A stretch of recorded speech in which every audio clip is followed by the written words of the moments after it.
جب تحریکات کی دنیا ہوں، جب نظام مصطفیٰ مقام مصطفیٰ کی تحریکات اپنے جوبن پہ ہوں، تو رہ رہ کر نگاہیں حضرت مجدد الثانی علیہ رحمت کی ذات پاک پہ اٹھتی ہیں، اور عشق و محبت کی جناب والا صدائیں سرزمین سرہند سے یوں بلند ہوتی ہوئی نظر آتی ہیں۔ محبت من بحق سبحانہ بازی جیتس کہ آ رب رب محمد صلی اللہ علیہ وسلم، آواز آتی ہے میاں میاں ہم تو اللہ کو اللہ اس لیے مانتے ہیں کہ وہ اللہ کملی والے کا اللہ ہے، وہ اللہ مدینے والے کا اللہ ہے، وہ اللہ محمد عربی کا اللہ ہے۔ میں نے اللہ کو اس لیے اللہ مانا ہے کہ اس اللہ کی نشاندہی محمد عربی نے کرائی ہے۔ خیر یہ بات لمبی ہوگی، عرض یہ کرنا چاہتا تھا حضرت سیدنا مجدد، اور یہ حقائق ہیں کہ بر صغیر پاک و ہند میں اسلام کا پودا لگایا داتا علی اجمیری نے، اس کو پروان چڑھایا خواجہ غریب نواز معین الدین چشتی اجمیری نے، اور جناب والا اس کی حفاظت کی حضرت شیخ مجدد الثانی سرہندی رحمت اللہ علیہ نے اس کی حفاظت کی، اور ہر وہ نگاہ اور ہر وہ ہاتھ جو اس سرسبز و شاداب پودے کی طرف اٹھ رہا تھا، آپ کے کلمت الحق نے اس کو وہیں پہ جناب والا شل کر کے رکھ دیا۔ اللہ اکبر۔ حضرت پیر محمد ایوب شاہ صاحب نوری نقشبندی دامت برکاتہم العالیہ اسی سلسلہ عالیہ نقشبندیہ مجدیہ سے تعلق رکھتے ہیں، جیسا کہ میں نے جمعۃ المبارک یا کل کسی وقت یہ عرض کیا تھا کہ سرزمین چورا شریف، آستانہ عالیہ چورا شریف جو ہے یہ سلسلہ عالیہ نقشبندیہ کا ہیڈ کوارٹر ہے، ہیڈ کوارٹر ہے یہ سلسلہ عالیہ نقشبندیہ کا۔ جتنے بھی نقشبندی حضرات بر صغیر میں اور بالخصوص پاکستان پنجاب و سرحد کی سرزمین میں آپ کو نظر آئیں گے، براہ راست بالواسطہ یا بلا واسطہ ان کا تعلق آستانہ عالیہ چورا شریف سے کسی نہ کسی طرح نظر آتا ہے۔ الحمدللہ ہماری یہ خوش نصیبی ہے۔ جماعت اہل سنت کے جناب والا تشکیل کی غرض و غایت میں سے ایک غرض یہ بھی ہے کہ اللہ کے بندو اللہ کے ساتھ تعلق قائم کرنا، رسول اللہ کا عشق و محبت پیدا کرنا، صحابہ اکرام سے عقیدت پیدا کرنا، آل بیت رسول کا محب بنانا، اولیاء اللہ سے عقیدت پیدا کرنا، یہ جماعت اہل سنت کے اغراض و مقاصد میں سے ایک غرض اور ایک مقصد اولی ہے۔ الحمدللہ ہمارے ہاں بزرگ آتے ہیں، کرم فرمائی فرماتے ہیں اور تشریف فرما ہوتے ہیں۔ انہی بزرگان دین میں سے آج حضرت پیر محمد ایوب شاہ صاحب نوری نقشبندی شوری رحمت اللہ علیہ دامت برکاتہم اللہ علیہ ہمارے پاس تشریف فرما ہے اور اپنے ارشادات سے ہم کو محظوظ فرمانے والے ہیں۔ قبل اس کے کہ حضرت اپنے ارشادات کا آغاز فرمائے، آپ کے ذوق کے پیش نظر میں نے پہلے عرض کیا ہے کہ نقشبندی ہے مگر ذوق چشتیائی ہے۔ جن کے دل آباد نہیں ہوتے وہ اہل سنت و جماعت نہیں ہوتے، جن کے دل آباد نہیں ہوتے وہ اہل سنت نہیں ہوتے۔ بالکل میرا یہ تجربہ ہے۔ تو اب یہ سوچ رہا ہوں کہ بات کہاں سے شروع کروں۔ بات تو ہے اصدق الصادقین کی، اور ذکر ہے غوث الاقواس کا، سید الاسیاد کا، دافع الفساد کا، نافع العباد کا۔ اب کیا کروں؟ ایک بڑی خوشی ہے، میرے کسی عزیز نے یا بھائی نے کہا تھا، ہاں نمک خان نے کہا تھا کہ صد شکر کے ہستے ہیں میانے دو کریم۔ آج کی کیفیت کیا ہے؟ دو کریموں کی ہے، ایک صدیق کریم ہے، دوسرا غوث کریم ہے، اور ہم دو کریموں کے درمیان ہیں، ہمیں کوئی پرواہ نہیں ہے۔ برادران عزیز، ہمارا نقطہ نگاہ رسول اللہ کی ذات ستودہ صفات ہے۔ خدا تھا، خدا تھا، مصطفیٰ بھی تھا۔ خدا ظاہر تھا، مصطفیٰ ظاہر نہیں تھا۔ خدا تھا، اور وہ بیت اللہ جو آج آپ کا اور ہمارا کعبہ اور قبلہ ہے وہ تھا۔ وہ کس لیے بنایا گیا؟ کچھ باتیں ذرا خشک ہوں گی، پھر اس میں تھوڑی سی بات آ جائے گی۔ آپ دعا کریں کہ میری صحت رسول اللہ کے طفیل مجھے اجازت دیتی رہے اور حضور مجھ سے کچھ کہلواتے رہیں۔ میرا ایمان یہ ہے کہ ایک سانس بھی، لوگ تو کہتے ہیں خدا کی مرضی بغیر، میں کہتا ہوں مصطفیٰ کی مرضی بغیر میرا ایک سانس بھی نہیں آتا۔ میرے سانس محتاج ہے رسول اللہ کے۔ آپ کے نہیں ہوں گے، ان کے نہیں ہیں، ان کے نہیں ہوں گے۔ میرا مشاہدہ اور تجربہ ہے کہ یوں ہی ہوتا ہے جیسے میں کہہ رہا ہوں۔ تو میں عرض کر رہا ہوں کہ خدا تھا، ابراہیم سے پوچھا خلیل اللہ یہ پتھروں کا مکان کیوں بنایا؟ اسماعیل سے پوچھا یہ کیوں بنا؟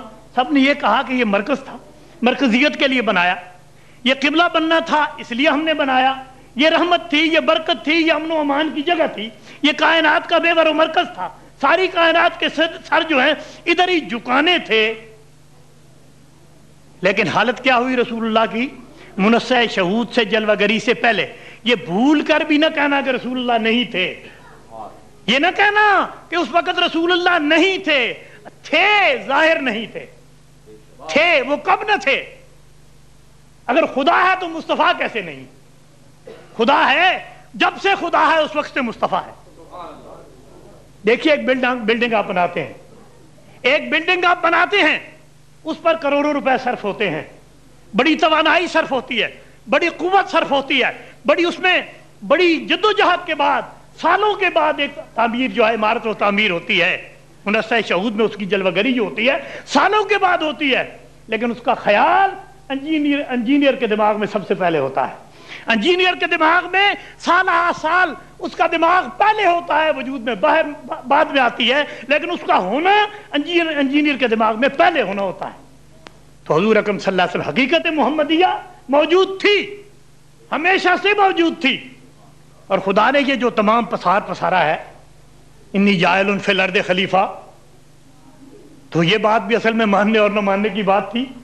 یہاں محبت و انکار دیکھیے، جہاں تک میرا تجربہ اور مشاہدہ ہے، میں کچھ بکھری باتیں کرتا ہوں، انشاءاللہ کچھ نہ کچھ آپ کو حاصل ہوگا، پر میرا طرز یہ ہے کہ بات سے بات نکلتی ہے، اور بعض اوقات میں کہیں دور چلا جاتا ہوں، پھر کھچتان کے آ جاتا ہوں، بہرحال راستے میں کچھ ایسی باتیں ہیں جو کرتا چلوں۔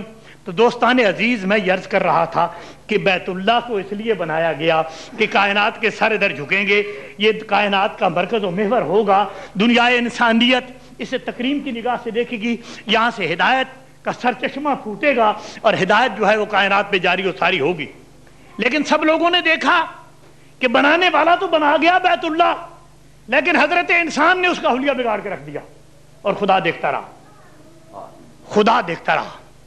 اس بیت اللہ میں 360 بت رکھ دیے گئے، ساری دنیا کی بے حیائی مکے میں، ساری دنیا کی بے وفائی مکے میں، ساری دنیا کی جو حد شکنی ہے وہ مکے میں، ساری دنیا کا ظلم کفر دجل جو ہے وہ مکے میں، ساری دنیا کا غرور جو ہے وہ مکے میں، ساری دنیا کی گناہ اور طوفان و عدوان جو ہے وہ مکے میں، اور خدا تھا، خدا تھا۔ بیت اللہ بتوں کا گھر تھا، بیت اللہ دنیا کی جتنی آلودگیاں ہیں، جتنی عقائد کی آلودگی ہے، جتنی کردار کی آلودگی ہے، وہ تمام وہاں موجود تھی، اور خدا تھا، خدا تھا۔ بیت اللہ پاک نہ ہوا، بیت اللہ صاف نہ ہوا، مصطفیٰ منصع شہود پہ جلوہ گر ہوئے۔ بات یہاں میلاد کی ہوتی ہے، یہاں سے میں میلاد پاک بیان کیا کرتا ہوں، لیکن اب آگے جانا ہے۔ تو میں یاد کر رہا تھا کہ جب اللہ تبارک و تعالیٰ کو اس زمین پہ رحم آیا اور ترس آیا، تو اللہ تبارک و تعالیٰ نے اپنی شان رحیمی دکھائی، اور مصطفیٰ علیہ الصلوۃ والتسلیم کو دنیا پر بھیجا، ظاہر فرمایا۔ تو آپ کی جب منصع شہود سے جلوہ گری ہوئی تو کائنات گواہ نہیں، دنیا کے مورخ گواہ نہیں کہ کعبۃ اللہ نے سلام کیا حجرہ آمنہ کو کہ میرا نجات دہندہ آ پہنچا، مجھے پاک کرنے والا آ پہنچا، مجھے میرا مقام دلوانے والا آ پہنچا۔ خدا تھا، خدا تھا، لیکن خدا کے ہونے سے بات نہیں بنی، مصطفیٰ کے ہونے سے بات بنی۔ کملی والا آیا، کملی والے نے اپنے اخلاق سے، اپنے کردار سے، اپنی جرت سے، اپنی برکت سے، اپنے معجزات سے، اپنے قرب خداوندی کی وجہ سے، اور اللہ تبارک و تعالیٰ نے جو اپنے حبیب و محبوب کو شان بخشی تھی، اس تمام سامان کو لے کر کائنات نے دیکھا کہ وہ مکہ بتوں سے خالی ہو گیا، وہ مکہ کائنات کا مرکز بن گیا۔ رسول اللہ، اب مولانا سے بات کریں نا حضرت علامہ سے، کہ رسول اللہ نماز پڑھ رہے ہیں، اعلان نہیں فرمایا، وحی نہیں آئی، کسی سے مشورہ نہیں کیا، صلاح نہیں کی، عین نماز کے عالم میں رسول اللہ کے دل میں یہ خیال پیدا ہوا کہ کیوں نہ اپنا سر جو ہے وہ کعبۃ اللہ کی طرف کر دیا جائے۔ ساری دنیا کا قبلہ بیت المقدس، ساری دنیا کا قبلہ بیت المقدس، مشورہ نہیں کیا، صلاح نہیں کیا، خیال آیا دل میں، خیال آیا کہ کیوں نہ میں اپنے سر کو ادھر کر لوں، تو جب یہ خیال آیا کہ میں اپنے سر کو کیوں نہ ادھر کر لوں، تو اللہ نے کہا محبوب رب العالمین، میرے محبوب اگر تیری یہ رضا ہے، تیرے یہ خیال ہے، تیرا یہ دل ہے، تو تیرے لیے تو قاعدے قوانین جو ہے، تیرا عمل جو ہے وہ قاعدہ ہے، وہ قانون ہے، جو تو کرے گا وہ قاعدہ ہے، وہ قانون ہے مخلوق کے لیے، تیرا کرنا ہی قانون ہے۔ تو دنیا کا پہلا قانون دان آیا ہے جس نے قانون بنایا ہے، تیرے عمل سے، تیرے قول سے، تیرے فعل سے قوانین بننے ہیں، دنیا میں پہلی مقننہ جو ہے وہ تو نے ہی قائم کرنی ہے۔ تو اب حضور کے دل میں خیال آیا کہ یوں نہ سر کر لیا جائے، تو اللہ نے، ایک ہمارا دوست پنجابی میں یہ بات کیا کرتا ہے، تو اس نے کہا کہ انہیں کہا اللہ میں سر ادھر نہ کر لا، میں اپنے سر دا رخ ادھر نہ کرنا، اللہ سونیا جی تیری انج رضا ہے جو کر لے، جویں دلی کر لے، جدھر دلی کر لے۔ چنانچہ پوری کائنات نے دیکھا، خدا نے یہ نہیں کہا کہ مصطفیٰ یہ سجدہ تو پہلا پورا کر لے، یہ رکعت پوری کر لے، اس نماز کو تو باضابطہ پڑھ لے، اب منہ ادھر تھا اب ادھر ہو گیا، لیکن کسی کو نہ جرت ہوئی نہ اللہ رب العزت نے کوئی مہلت دی۔ جو مصطفیٰ نے کیا، جب کیا، جیسے کیا، جہاں کیا، وہی قانون بن گیا، وہی شریعت بن گئی، اور کعبۃ اللہ کو اپنا مقام مل گیا۔ نبی اکرم محترم صلی اللہ علیہ وسلم کے آنے سے خدا تھا، خدا ہمیشہ سے تھا اور ہمیشہ ہوتا ہے۔ خدا تھا تو سب کچھ تھا، برائی بھی تھی، کفر بھی تھا، دجل تھا، ظلم تھا، عدوان تھا، بے حیائی تھی، بے وفائی تھی۔ مصطفیٰ آیا تو وہی مکہ جو آلودگیوں کا گڑھ تھا، وہی مکہ جو بے حیائیوں کا مرکز تھا، وہ مکہ جو ظلم و عدوان کا مرکز تھا، کائنات نے دیکھا کہ رحمت و کرامت کا مرکز بن گیا۔ وہ تمام دنیا کی جبینیں جھک گئیں اس طرف جب مصطفیٰ کریم آئے، اور مصطفیٰ نے اس مکے کو پاک اور صاف کیا۔ دوستان عزیز، میں یہ سمجھتا ہوں، ایک میرے عزیز علامہ صاحب نے ایک بات فرمائی ہے نقشبندی چشتی ہونے کی۔ میرے خیال میں یہ نقشبندی چشتی اور قادری یہ قندیل ہوتی ہے، ایک قندیل ہوتی ہے، اس کے مختلف آئینے ہوتے ہیں، اندر میں ایک بلب جلتا ہے، ایک طرف سے ہرا نظر آتا ہے، دوسرے طرف سے نیلا نظر آتا ہے، تیسرے طرف سے سفید نظر آتا ہے، لیکن انوارات جو ہیں اسی ذات کے ہیں، اسی ذات کے انوارات ہیں۔ جدھر سے دیکھ لیں، نقشبندی کی طرف سے دیکھ لیں تو اسی دیکھیں گے، چشتیت کی طرف سے دیکھیں تو اسی دیکھیں گے، قادری ہو کر آئیں گے تو اسے دیکھیں گے، سہروردی ہو کر آئیں تو اسے۔ اور میرے لیے میرے بزرگوں نے بڑی مجھ پر احسان کیا ہے کہ 4 طریقہ سے مجھے اجازت ہے بیعت کی، 4 طریقے میں بیعت ہوں اور 4 طریقے میں بیعت کر سکتا ہوں۔ میں چشتی بھی ہوں، قادری بھی ہوں، نقشبندی بھی ہوں، سہروردی بھی ہوں، اور میں اپنے طور پر یہ سمجھتا ہوں کہ جو فقیر نقشبندی ہو کر قادری نہیں ہے وہ فقیر نہیں ہے، وہ فقیر نہیں ہے۔ جو قادری اور نقشبندی ہو کر چشتی نہیں ہے وہ بھی فقیر نہیں ہے، اور جو چشتی قادری نقشبندی ہو کر سہروردی نہیں ہے وہ بھی فقیر نہیں ہے۔ اصل میں نقشبندی، قادری، چشتی اور سہروردی بس اسی دریا سے نہریں ہوئی جا رہی ساری، ایک دریا کی نہریں ہیں، سیراب مخلوق کو کر رہی ہیں۔ جو بھی نہر جس کا نام جو مرضی رکھ لو، اصل میں نہ کچھ اصول میں فرق ہے، نہ کچھ فروع میں فرق ہے، بس ایک ذائقے کی بات ہے۔ تو میرے عزیز نے جو یہ کہا ہے سننے کی بات، یہ نعت رسول میرا ایمان ہے، میری عبادت ہے۔ میں یہ سمجھتا ہوں کہ جسے 24 گھنٹے میں ایک مرتبہ بھی ایک شعر رسول اللہ کی نعت کا سن لیا، تو اگر 24 گھنٹے نشے میں نہیں رہتا، اس کم وقت وہ حق حاصل نہیں مسلمان ہونے کا، اپنے آپ کو کہلوانے کا۔ نعت رسول، اور اس کے بعد اس کو حسن کے ساتھ ادا کرنا۔ دیکھیں نا، خدا نے فرمایا ورتل القرآن ترتیلا، حضرت حافظ جی، ورتل القرآن ترتیلا، خوبصورت طریقے سے ٹھہر کر انداز سے قرآن کو پڑھو، وہ تو خدا نے فرمایا۔ اب میں ایک بات کہا کرتا ہوں، بات خطرے کے اندر چلی گئی ہے، خطرے کی حد میں جنون آ گیا نا، کیف آ گیا۔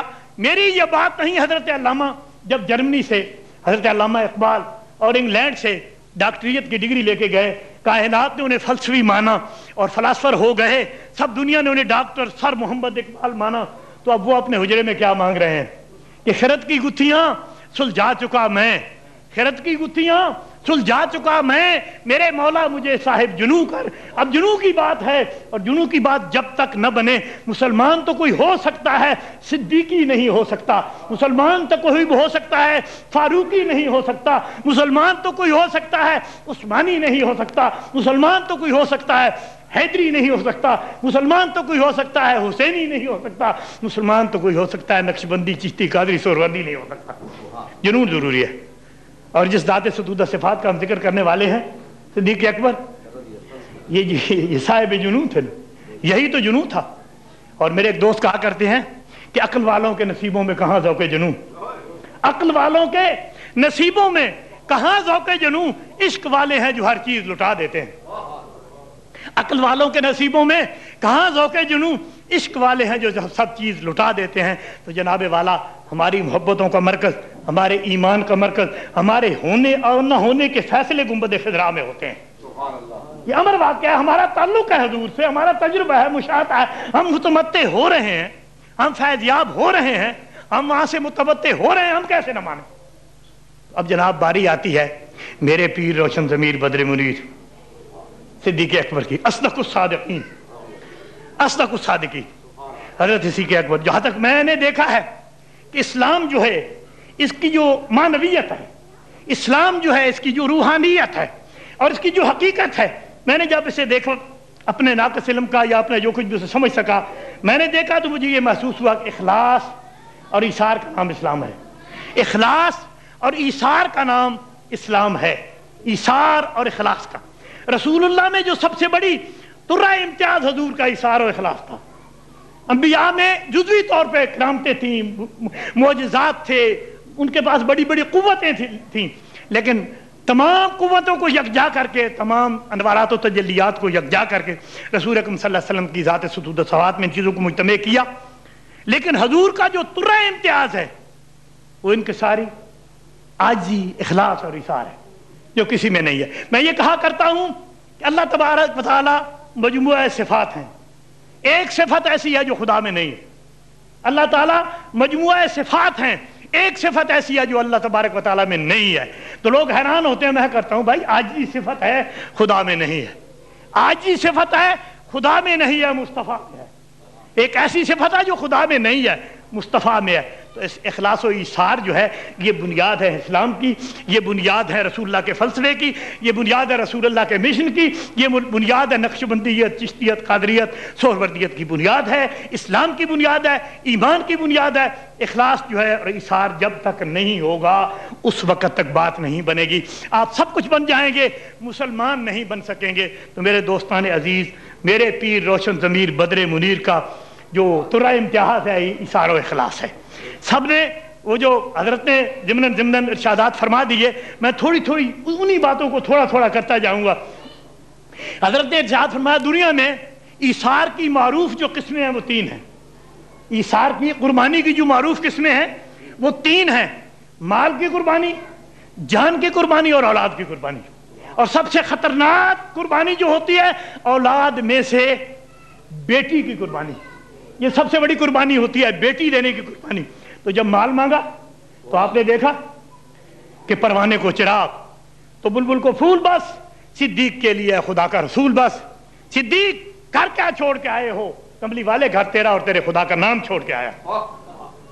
اور جب جان کی باری آئی تو ہجرت کی رات ہے, صدیق اکبر اپنے گھر پہ ہیں, رسول اللہ تشریف لے جاتے ہیں, دروازہ کھٹکھٹاتے ہیں. حضرت سے پوچھیے اگر کوئی بات غلط ہوئی تو میری تردید فرما دے. تو جناب والا بوڑھا آدمی انہیں ذرا بھی اسٹارٹ ہوں گا آہستہ آہستہ.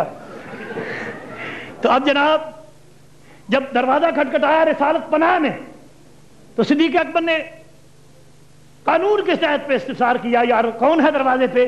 حضور نے فرمایا میں محمد صلی اللہ علیہ وسلم. اور وہ جیسے حضرت نے کل فرمایا تھا کہ صدا قومی و ابی یا رسول اللہ, اندر سے یہ صدا آئی, کملی والے دروازہ کھولو, اور کہا کملی والے ہجرت کا حکم ہو گیا.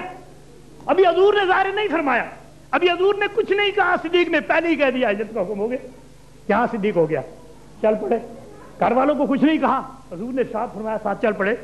حضور نے فرمایا کہ بھائی 2 لوگوں کی ضرورت ہے مجھے, 2 شخصوں کی ضرورت ہے. تو صدیق اکبر کہتے ہیں یا رسول اللہ کون کون جائیں گے؟ ایک تو میں جاؤں گا, ایک اور کون جائے گا؟ صدیق تم ہی بتاؤ. ایک تو یہاں امان سے لے کر ایک کو ٹھہرانا ہے, دوسرے کو میں نے ساتھ لے جانا ہے.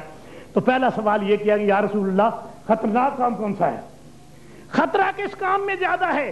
جان جو ہے کس راستے میں جان کو خطرہ ہے, ساتھ جانے میں خطرہ ہے یا بستر پہ لیٹنا کے لیے خطرہ ہے؟ تو کہا نہیں, میرے ساتھ جانا جو ہے وہ خطرناک ہے.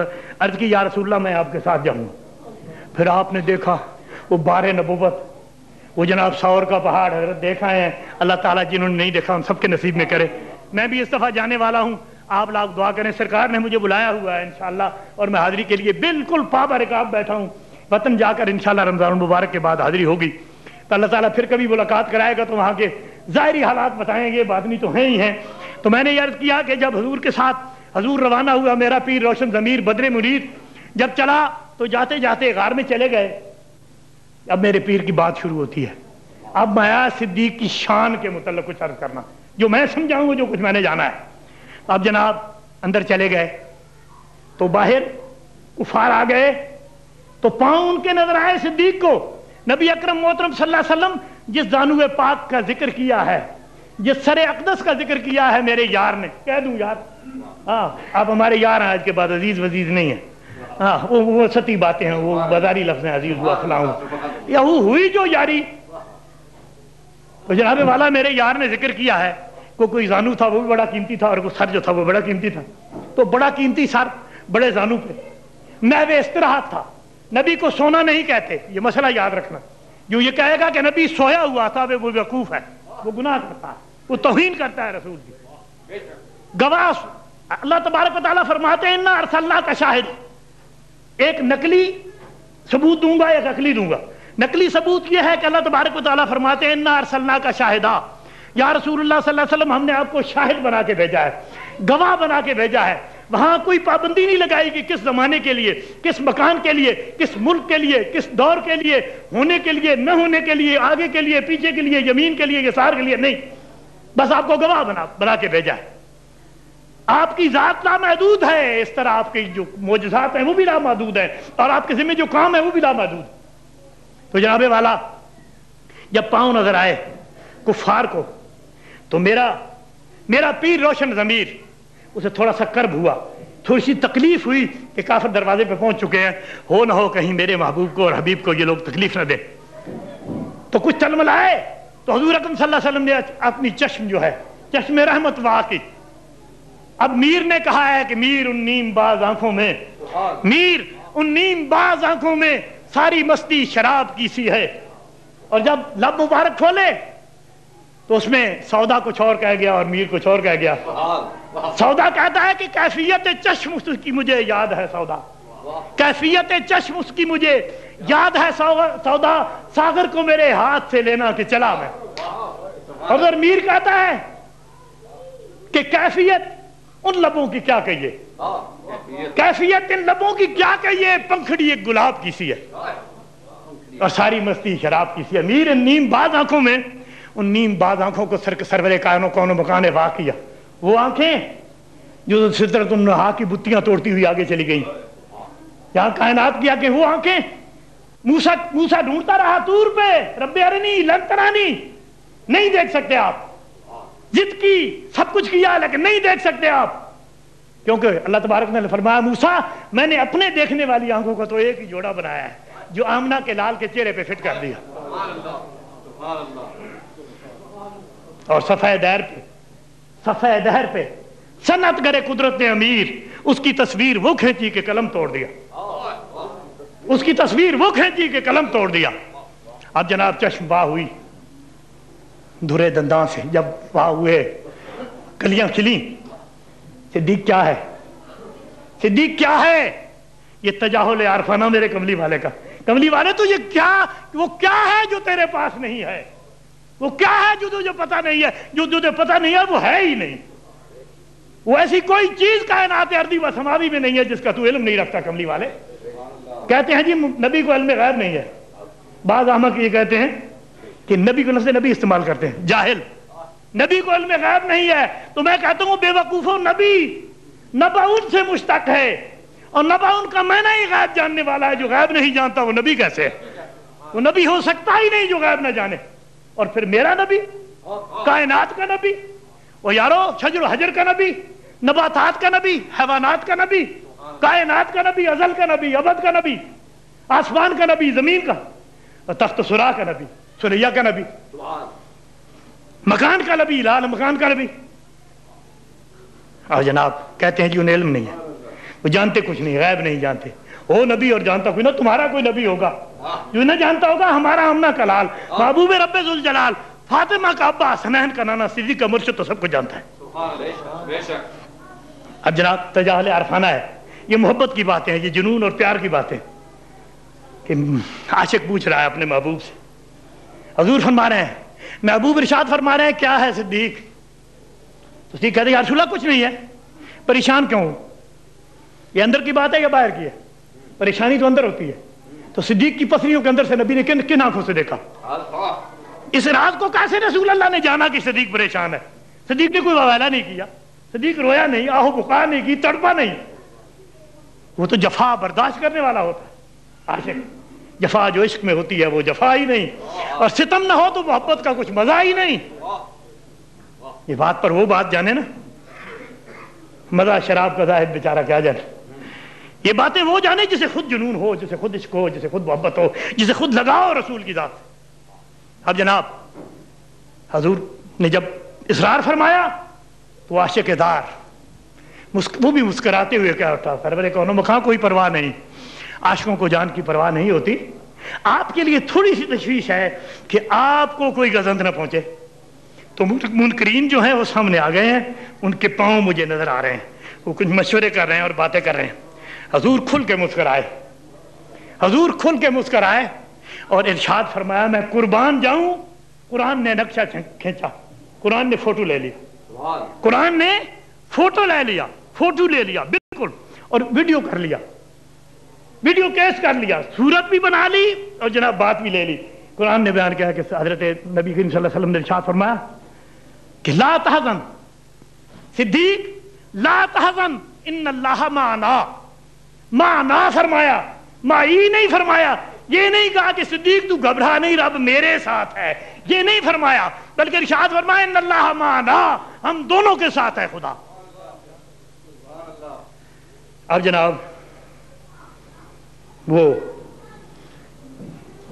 بل تھے، سوراخ تھے، چادریں پھاڑی جا رہی ہیں اور سوراخوں کو بند کیا جا رہا ہے اور عرض کیا جا رہا ہے کہ رسالت پناہ میری زندگی میں تجھے پرواہ کوئی نہیں، میں نے اپنی جان کا نذرانہ پیش کر دیا، میں آپ پہ قربان ہو جاؤں گا، میرے ہوتے ہوئے آپ کو کوئی غضب نہیں پہنچ سکتی، آپ استراحت فرمائیں، میری پرواہ نہ کریں. ہوتے ہوتے سوراخ ہے کیا مشہور سی بات ہے، پر میری بات آگے شروع ہوگی. بڑا خطرناک مسئلہ بیان کرنے والا ہوں میں آج، بہت خطرناک مسئلہ. میں آپ کو سب کو دعوت دوں گا کہ مجھے بتاؤ کہ ہم کیا کریں اور کہاں جائیں. تم تو رسول اللہ کی شان پہ رو رہے ہو، میں تو صدیق کی شان آپ کے سامنے پیش کر رہا ہوں. صدیق کی شان کے متعلق مجھے بتاؤ وہ کیسی ہے، انہوں نے آپ کیا کہیں گے. اب جناب ایک سانپ تھا تو پاؤں ایک بل پہ رکھ دیا. سانپ بھی دیدار چاہتا تھا، پتہ نہیں کب کا رو رہا تھا، کتنی صدیوں سے پریشان اور پشیمان تھا. لیکن رقابت جب آ جاتی ہے، جب پیار کی رقابت آ جاتی ہے تو پھر اپنے اپنے محبوب پہ دونوں لوگ اپنا اپنا وہ.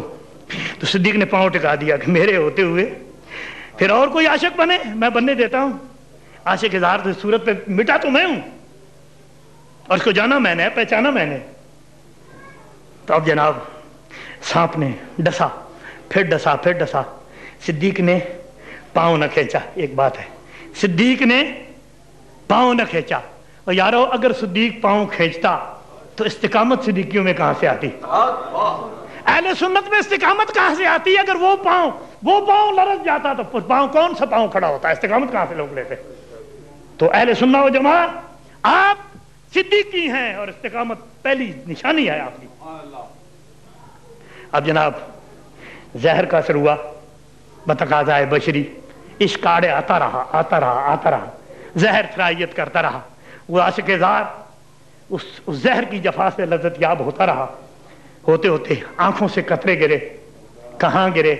اب یہ تشریح کے دن حضرت علامہ سے پوچھنا کہ جس رقبے میں قطرے گرے ہیں، اب قرآن شریف سے پوچھئے.